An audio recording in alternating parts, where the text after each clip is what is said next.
Milorad Gacesa was born in Lika, Yugoslavia on July 22, 1990 to father Nikola and mother Milica. He grew up with 7 sisters, he being one of the middle children. After several business ventures and various jobs, Milorad settled on building and designing the Pleasant Valley Golf Course on his own and ran it for several years before selling it to 3 golf professionals. I was, before the war, before the Second World War, I was employed by Yugoslav Railway. I was supervisor at Yugoslav Railway. And just before the war started, 1940, when Hitler moved to Czechoslovakia, I was called to the engineering course of Yugoslav army to fortify border between Italy and Yugoslavia. That's now Slovenia, what they call it, you know. And in the meantime, I had a program with my fiance, Milka, to get married sometimes in November, but things come rapidly so harsh, you know, that we make it in a hurry, you know. So I was married on Sunday, and I went in the army next Saturday, you know.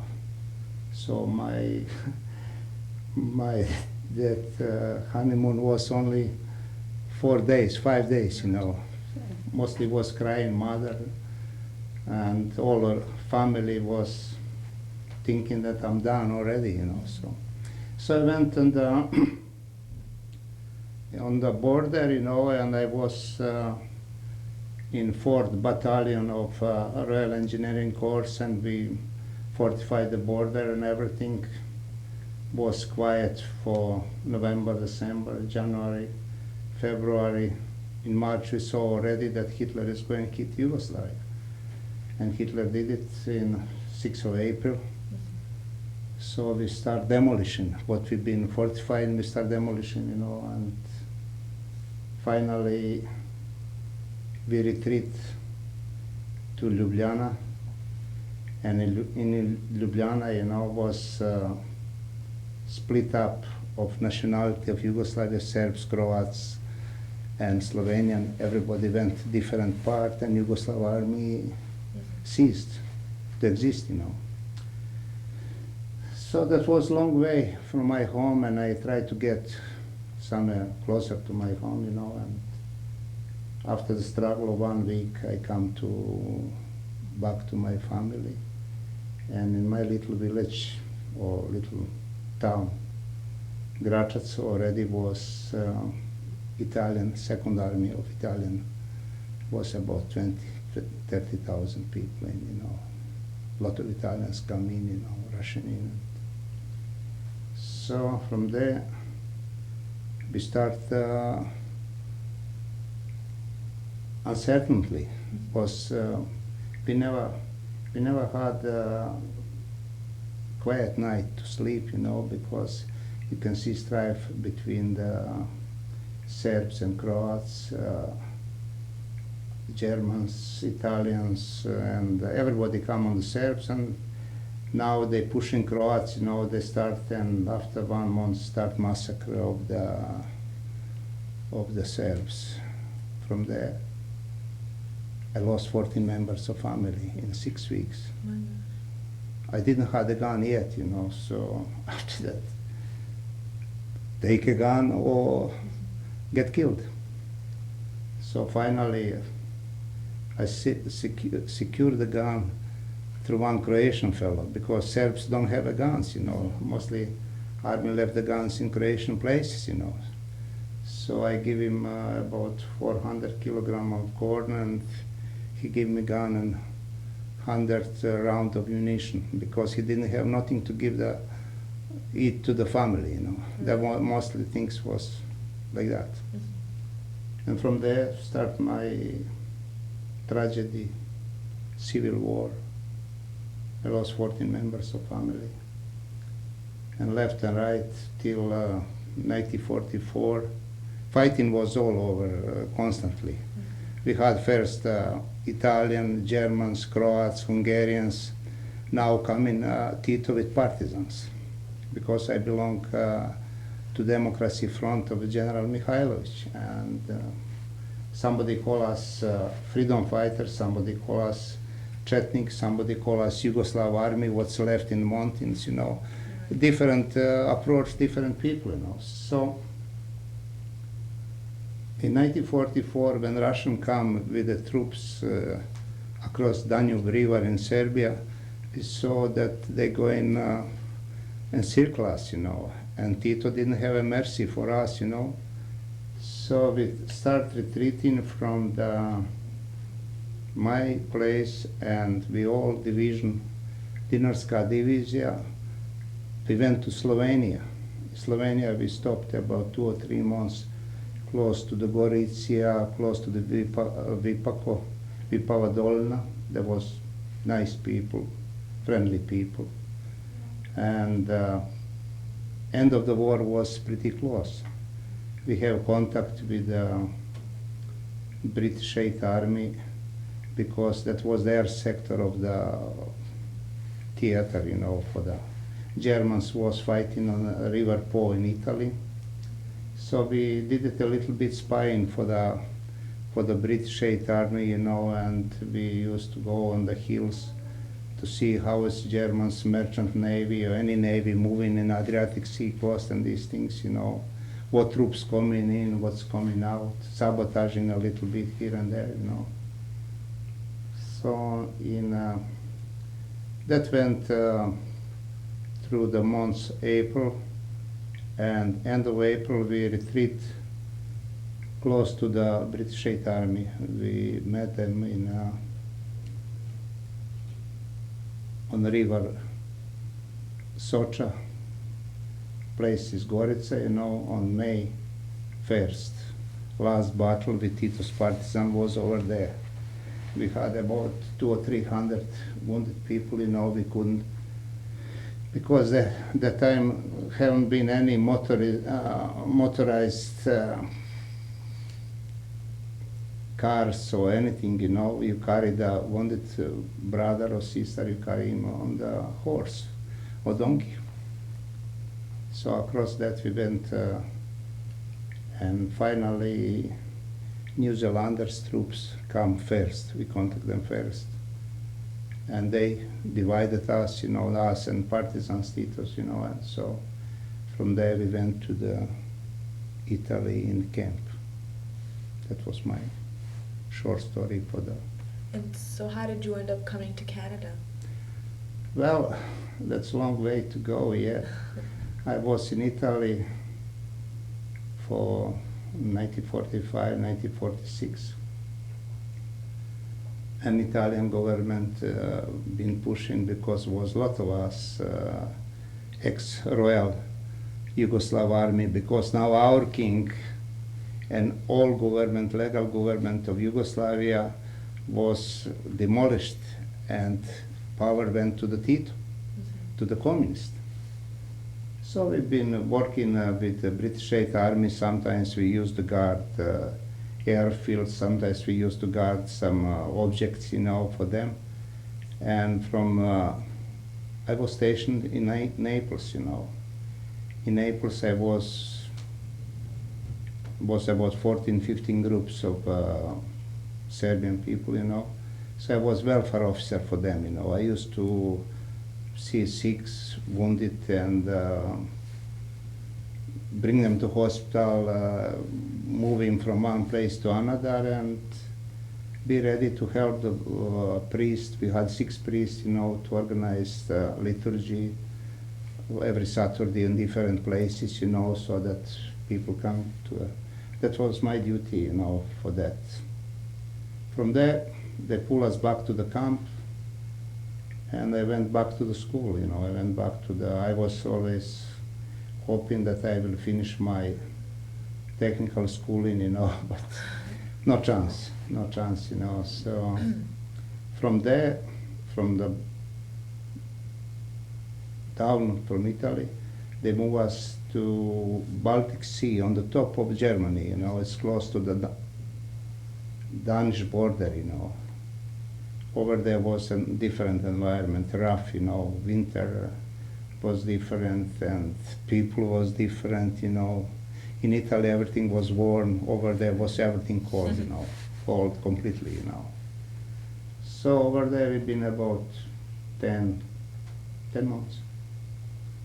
I was secretary of a gymnasium, we had some schooling again, you know, and we always try to get occupied, you know, young people, you know, that because if you don't occupy them, they will go all over, you know, and you have a problem with police, you have a problem. If you bring them in the class, even if you talk some simple story from Holy Bible, he's happy to sit over there, so like that. And from there I was again called to repair some airfield in Germany, you know, with 200 people, you know, they accept us to work on the airfield, you know, to repair it, because everything was bombed, you know, during the war.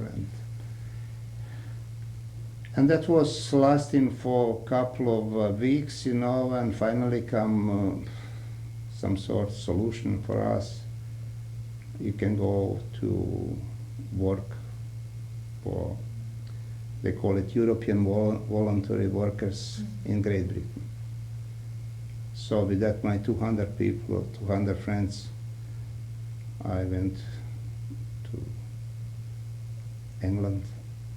And 1st of January 1947, I saw Dover's White Cliff, you know, what I read in the history, and these things. La Manche was, channel was stormy.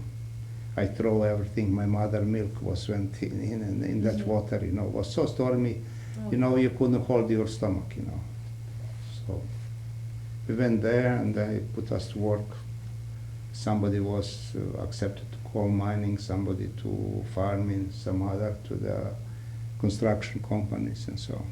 So in Great Britain I was 2.5 years coal miner, and after that I was textile worker. And in 1953 I saw that we will never go back so easy, you know, like communists, they will just establish and getting more and more every day. So I was looking around to emigrate from Great Britain, because over there you're just working from Friday to Friday. Get your £5, £6, £7, you spend it on Monday and Tuesday, you broke again on Wednesday. So with my best economical things, you know, and everything, I try everything. I couldn't save for the passage across the ocean, you know. So finally, I asked some friend from Chicago to send me some money to pay my passage to Canada. I accepted Canada. I went to Australia. There was nice people, Australian nurses going around, ask the kids what sort of milk they want, and they say it was like a family, you know. Yeah. So when I come there, you know, I say, well, this is place for me. My heart was with them, you know, so I put application, they accept me, you know, and with my friendly money I landed in March 1953 in Windsor with $10 in the pocket. So what did you do then as soon as you arrived? Did you do several jobs? Yeah. Well, I was lucky. In Windsor that time was about 15,000 people unemployed. When taxi driver took me from Pacific railroad station to the Drulard Road, where I had some sort of a room and board, you know, I asked him how's the situation in Windsor. He says nobody work, nothing. You know, was so cold, blunt, you know, and I say, my God, what I'm going to do now? I got only $10 in the pocket. Must pay the taxi, 3 at least. So 7 is left. But that time I had a friend, doctor over here. I didn't know for him, Dr. Lazar Jovanovic. I slept first night on Drulard Road. In the morning he was knocking on the door. The French lady opened the door and he says, "That's one Serb come last night from England." "Yeah, where is he?" "He asleep." come to me, he said, wake up, you're going to work. Look to him, never seen him before, you know. He was in, I know by the name, you know, like if I know that you live in France, I live in Italy. Right. So sometimes I heard your name and say, well, that's a friend of mine. So he says, well, if you succeed to come upstairs to me, I'm Dr. Ford, probably I will put you to work today. So I went end of the Drullard and Riverside Drive. When I saw this crowd of the people, about 5,000 people was waiting on that intersection now.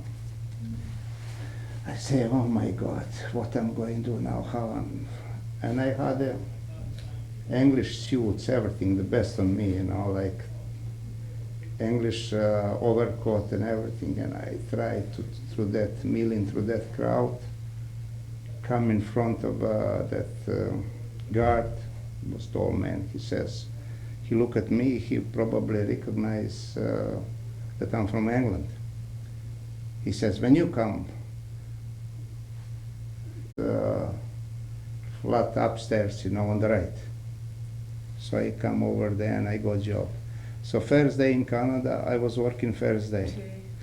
And my friends, when they emigrate 1 year before, never make a dollar yet. I come about 4 o'clock from Ford Motor Company, from plant 4.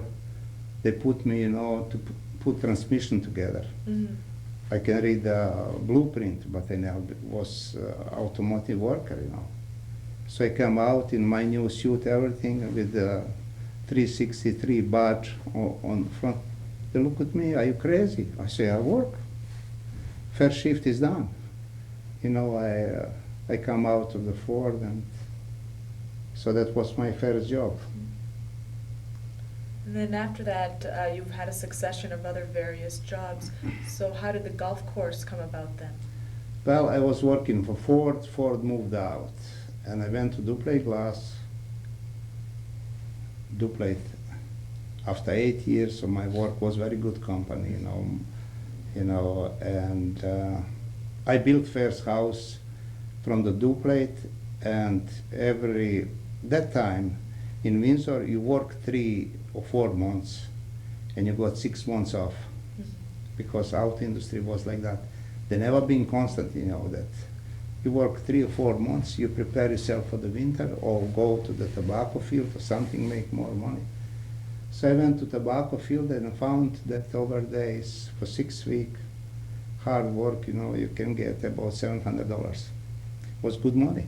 Mm-hmm. With that first $700, I bought first building lot in city of Windsor for my future home. And I tried to be organize something else because I saw that industry of automotive industry, you know, never stable, you know. So I talked to my friends. I said, well, let's put some money together. Let's build some housing. Housing was good, right, but was very cheap that time, you know. 3-bedroom brick home cost you about $7,000. So we went. I bought first property on Meldrum Road, converted to 3 small apartments, make a little money, but my company haven't been stable, you know.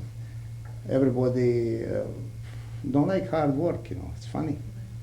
And one after another, I pay them out, get out. Only one guy survived with me, that's Mr. Rade Drobak, and we still partners even today, you know. We always, from there, we bought everything, all our property, real estate, and we make some money in the building. We used to build garage, $100 for garage, you know, we take. There was good money, you know, nothing to do, so what? Mm-hmm. Why don't make $5 a day, then spend another 5, so. And we decided in 1957 to, actually I was thinking to go in real estate, to be a salesman. And I took one piece of property, what guy told me, you know, it's for sale. Took my wife and my partner, Rade Drobak, see what, how I'm going to make $50. Because I'm going to sell to somebody and make $50. Guy, flat price that was time. $50 for you and this.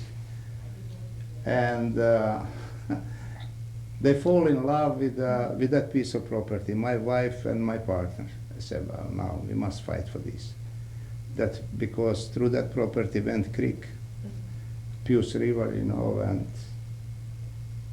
so we last penny throw on that piece of property. And for so many years, we really been working hard to keep it, you know, because that day to save $1,000 or $1,500 a year, that was good saver who can do that, you know. So knowing the neighbors left and right on that piece of property, I saw one bushy ground, and I was scouting around there, chasing some animals left and right.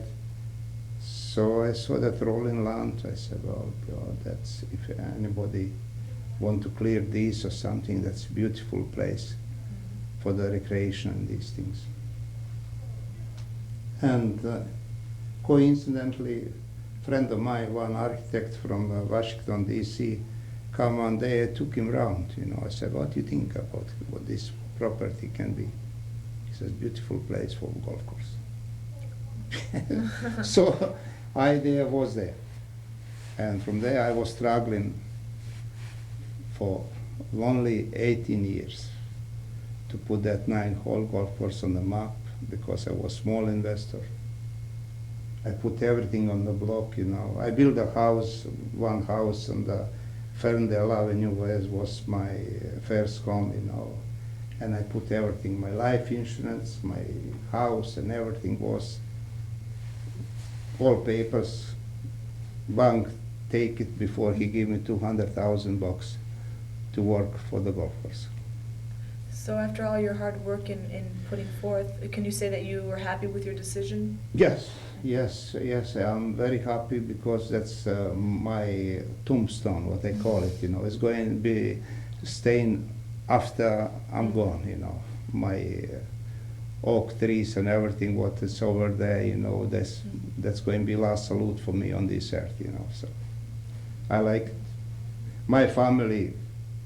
You know, I took them always after Sunday service, after church. We work hard, you know, we get, maybe kids have a little bit sore time with me, but I put everybody to work, you know, everybody pick and shovel, anything, clean the tree, and that's it, you know, so.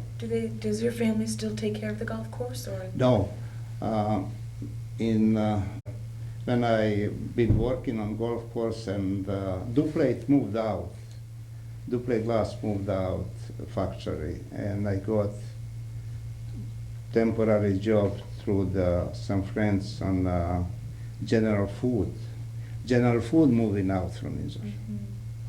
So I was left again, and I had a friend, you know, Nick Budimir. He was boss of N&D supermarket, and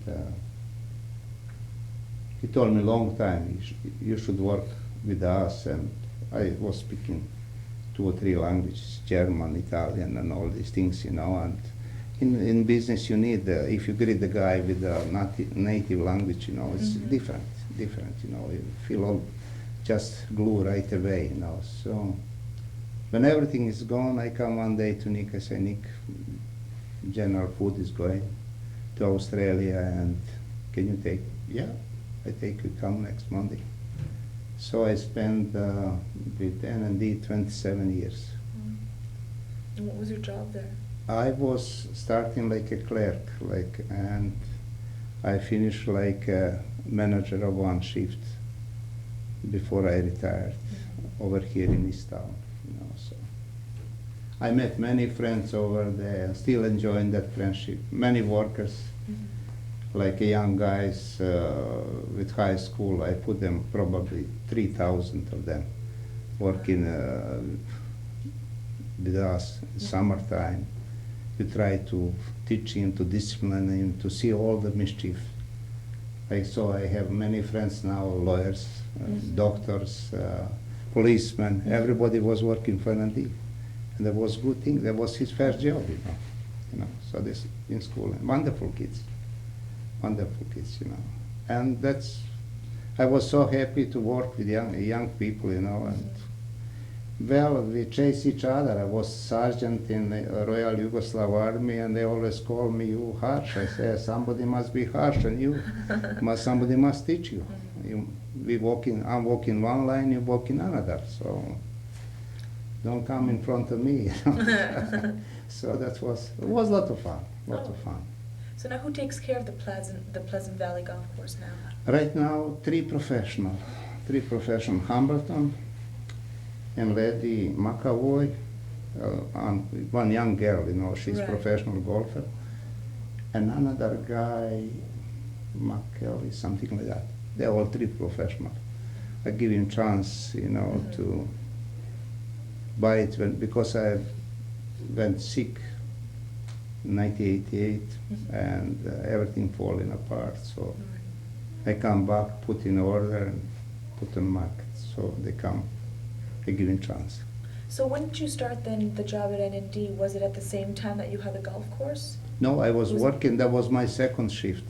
One shift in NND, one shift in and I used to be manager of Voice of Canadian Serbs. Three jobs I work. 3 jobs in 24 hours. But finish one in NND. Usually I was working afternoon. I like that shift, because I can do a little bit on golf course in the morning, see what the worker doing.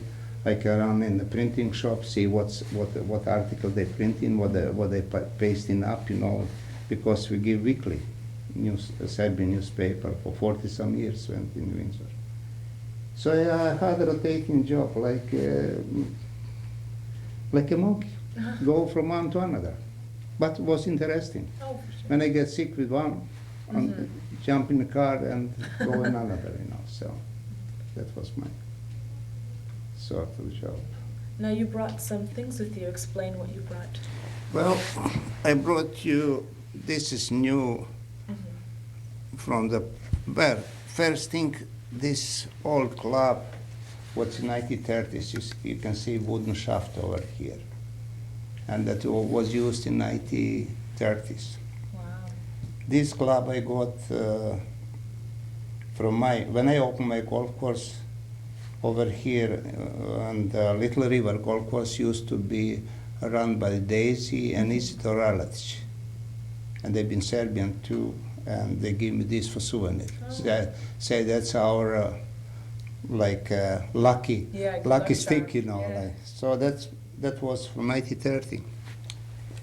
And this one was hit when my president of Pleasant Valley, late Henry H. Mansfield, he was chief immigration officer in Windsor. He hit first ball with this stick, So I took this for 2 souvenirs. Oh, yeah. From this. That's cup of Pleasant Valley. And this is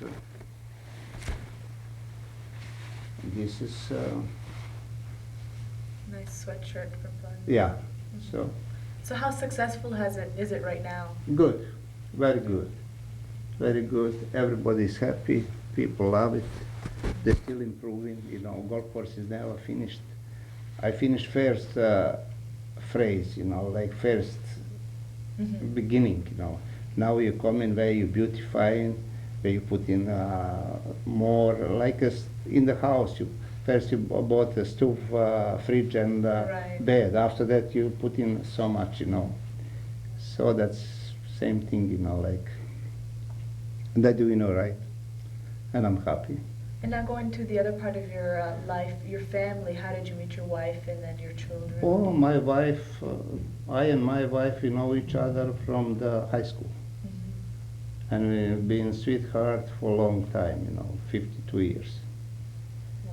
So we've been separated during what I told you, war, 11 years and 11 months, So in meantime, during the revolution in Yugoslavia, we got 2 kids, 2 girls, Snježana and Božana. Actually, Božana, second one, I never seen it, because my wife was pregnant when I left the home in 1944. She was ready to give birth to that girl, you know, and I couldn't put her on the horse, you know, carry with me both of them, what I was planning, you know, so that was the story. And over here, we start again, family, Ulka and Nikola. Nikola's son, last one, you know, so everybody was good student. They finished good schools over here. They worked with me. They're probably angry with my pushing, you know, but in the end, everything's paid. You know, everything was happy, you know, so we happy family. So what are they doing now, each of them? My oldest daughter right now, she's some sort of a restaurant manager with Hilton Hotel. Yeah. She used to be social worker and she didn't like that. So she changed the avenue. Second one, Božana, she's married for one Serbian priest in San Diego. She's a registered nurse with master degree, you know. She's with 2 kids. Julka is a lab technologist in city of Windsor with Grace Hospital. And Nikola is land surveyor, surveying the land and making plans and these things. So now you have probably free time on your hands. What do you do? What do you like to do? And are you involved in the Serbian community? Yes, I'm involved here and there, but I try to sort my memories because my life was so rich through that what you call it, tornado of Europe. That I went with too many places, and I used to keep my diary every day, you know, and I try to sort that. I have tons of pictures, tons of articles, what I used collecting, writing for newspaper and all these things. I like put that in order before I finish my mission on the earth, you know, so that's my last. And I'm busy every day. I got still 22 acres of land, still planning some things, you know. I'm my own boss right now. There is no any more alarm clock, you know, 5 o'clock in the morning. Go to store, or 5 o'clock in the morning, go to the printing press, or get the bulldozer in order that people can work, you know. So that's, I had a stormy life, but rewarding in the end. And you probably wouldn't change it? I would say in position, you know yourself, you probably walk in first step in your life, we will see when they escalate in a little bit. It's not your fault. Right. It hasn't been my fault. I didn't pay a ticket from Yugoslavia to bottom of Italy, from bottom of Italy on the top of Germany, from Germany through the England. I know England better than my own country. I was over there for 6 years, traveling every week in different places, organizing my people, you know, and helping them and all these things, you know. So once I was lucky. I had a good health. God gave me that, and I met so many wonderful people. The life was hard, you know, because when you're a refugee, you Mr. Nobody.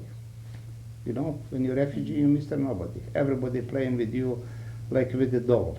Put you here, take you, put you there, you know. So, but finally, I stand on my 2 feet, you know. Finally, in Canada, I achieved something, you know. I'm proud of that, and I think whatever Canada gave me, I give it back. And rightly so. Yeah. So never in Canada, I always found a job, always job to do, you know. And I can understand even today when guy come to me and says I'm unemployed. Yeah, say I can feel that feel sorry for you that you're not in your jobs what you've been schooled for, but still there's a lot of jobs left and right. And use your head, you know. Guy who got a university degree, you know, he must think in always retreat, something forward. But what about side business, you know what they call it in Canada, you know. Have a little business on the side, you know. So. Okay, well, Darren, thank you very much for your time. Yeah, but I like to mention about golf courses over here in city of Windsor, you know. that our people been running. I'm the youngest one. I got inspiration from them. Right. And they're gone, you know, everybody is dead, what I'm talking about. Operated and for so many years with Daisy and Isidor Aratić. Dominion golf course was made with the Serbian family Vujaklija, later on operating with Mike and Dan Uzelak. Now it's sold and it's not anymore. So Mr. Vujaklija, Stan Vujaklija, how they call him in the business, Mr. White, he was establishing golf course before he died. He had a heart attack and died on golf course, you know. So I was the youngest one. I draw inspiration from these three or four people, you know, like advice, talking to them, you know, and it's hard for you. Sometimes you must put your head to somebody's shoulder, you know, say, well, things is not going what I'm dreaming. Guy give you probably advice, you know. So I won't mention that, you know, that I draw some inspiration from these people, you know, and went to that hard work. Oh, what a great mentor to follow. And another good things what I done, I brought my nephew family in Canada with two young kids, and they've been so wonderful, you know, everybody orderly work and study, that I'm proud that I have a granddaughter, French teacher, you know, in golf, with golf Board of Education, and my grandson, Vladimir, he's analyzing, he was good football player, you know, and he got some sort of 4 years free school with the Kalamazoo University, you know. Yes. He finished computer and financial analyzing, and he got a job right away with Chrysler Corporation. So What more can you I'm ask lucky. for? Yes. I got 4 wonderful granddaughters. One is study architecture in London, England, Sandra, and Maria in San Diego is in 4th year for the medical school. Milena, number 2, is going to be a lawyer. My. Yeah, and I got what I call my boss, 2.5 years, Nicola daughter, you know, she's my boss. You know. So that was the story. You know.